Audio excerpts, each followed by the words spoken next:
गुजरात दंगों के 2 साल बाद भारत के पूर्व प्रधानमंत्री अटल बिहारी वाजपेयी ने माना था कि उस समय नरेंद्र मोदी को मुख्यमंत्री पद से हटाना बड़ी गलती थी। जून 2004 में मनाली में एक निजी टेलीविजन चैनल के इंटरव्यू में वाजपेयी ने ये बातें कही थी। वाजपेयी ने पत्रकारों से बातचीत में कहा था कि गुजरात दंगे साल 2004 के लोकसभा चुनाव में बीजेपी की हार की एक वजह थे।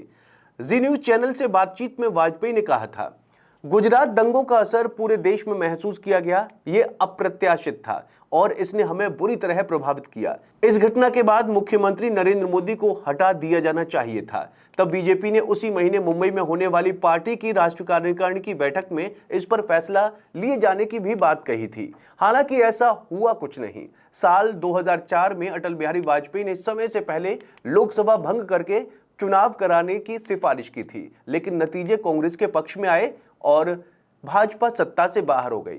तब लोकसभा चुनाव में पार्टी की हार की जिम्मेदारी स्वीकार करते हुए वाजपेयी ने कहा था, लोकसभा चुनाव मेरे नेतृत्व में लड़े गए थे और मुझे हार की जिम्मेदारी भी लेनी होगी। हालांकि उन्होंने चुनाव नतीजों को आश्चर्यजनक बताया। जल्दी चुनाव कराने के फैसले के बारे में वाजपेयी ने कहा था कि पार्टी में इस संबंध में 2 विचारधाराएं थीं, लेकिन बहुमत यही था कि चुनावों की तारीख घोषित कर दी जाए। उन्होंने स्वीकार किया था कि इस फैसले से पार्टी को फायदा नहीं हुआ। कांग्रेस नेता सोनिया गांधी के विदेशी मूल के मुद्दे पर वाजपेयी ने बाद में यह भी कबूला था कि चुनाव प्रचार के दौरान उन पर व्यक्तिगत हमलों की नीति ने भी भाजपा को कोई फायदा नहीं पहुंचाया। उन्होंने कहा था कि भारत का मतदाता सब कुछ समझता है। इस तरह के व्यक्तिगत हमलों को वो कुछ देर के लिए पसंद कर सकता है, लेकिन दिल से वो इस तरह के हमलों की नीतियों के बिल्कुल खिलाफ हैं। वाजपेयी ने यह भी माना था कि गुजरात दंगे लोकसभा चुनाव में भारतीय जनता पार्टी की हार का एक मुख्य कारण बने। वाजपेयी ने कहा था कि दंगे शर्मनाक थे और कभी उनकी पुनरावृत्ति नहीं होनी चाहिए। यह कहना मुश्किल है कि चुनाव में भाजपा की हार के सभी कारण क्या थे, लेकिन गुजरात हिंसा का एक नतीजा यह भी था कि चुनाव हार गए। उन्होंने कहा था कि गुजरात दंगों के समय लोगों की भावनाओं का विपक्ष ने फायदा उठाया। विपक्ष ने उससे राजनीतिक फायदा उठाना चाहा, लेकिन मैं उन्हें दोष नहीं देता। ये राजनीति है और यहाँ ऐसी बातें होती रहती हैं।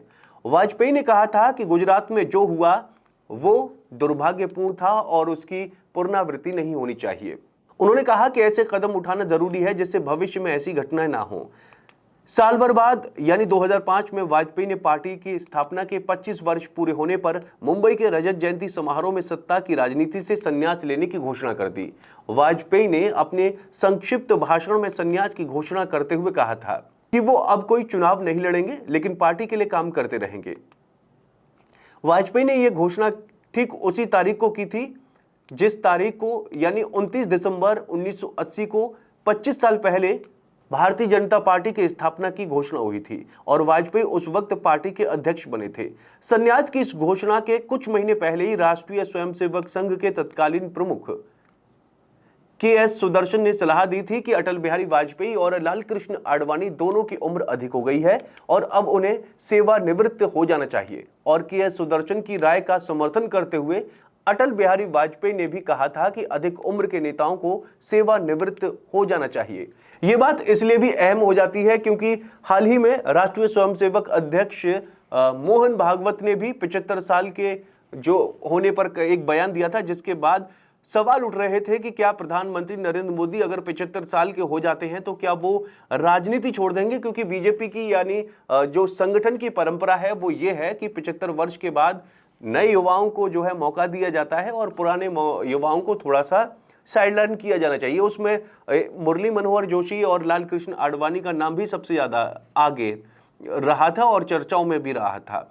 हालांकि अभी जिस तरीके से मोहन भागवत के बयान के बाद बीजेपी की ओर से भी बयान आया था और कहा था कि ऐसा कोई पार्टी की गाइडलाइन नहीं है। हालांकि बाद में भी मोहन भागवत की ओर से भी ये बयान दिया था कि मैंने बस इतना कहा था कि अगर आप में काम करने की क्षमता नहीं है तो आप दूसरों को मौका दे सकते हैं। ऐसी कोई पार्टी की विचारधारा नहीं है कि 75 साल के होने के बाद आपको कुर्सी त्यागनी ही होगी। खैर, आपका इस बारे में क्या कहना है कमेंट करके जरूर बताएं और चैनल को जरूर सब्सक्राइब करें।